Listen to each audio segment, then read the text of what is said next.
Biasa nek je orang. Hilang gurung apa ke?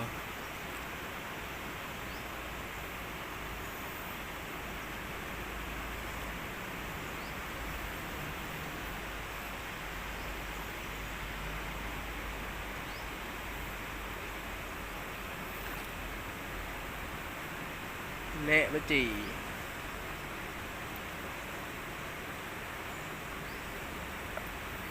Tu kan hari.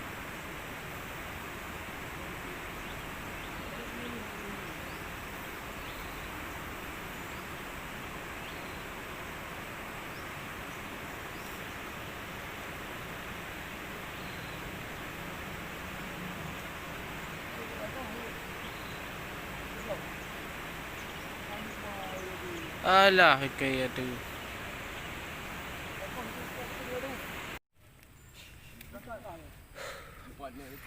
Oke guys, kita lihat spot mancingnya di Sungai Garut.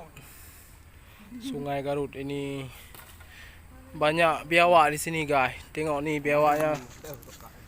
Biawaknya seperti komodo, seperti buaya. Tak tebak tadi.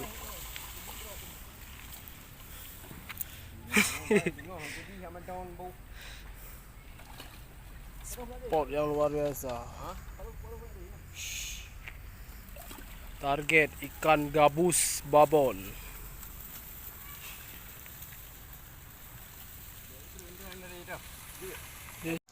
Dah. Ya dah betul ni. Boleh betul. Buat neng ah. Jadi buat neng pada gedung hemplu. Ya. Gedung hemplu je dah pergi dah.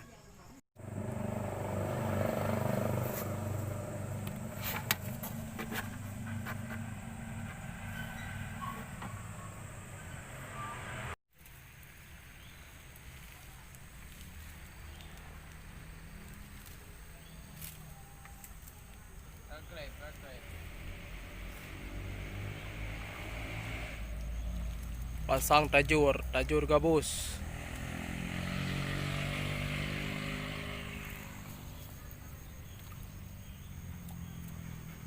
Mancing tradisional.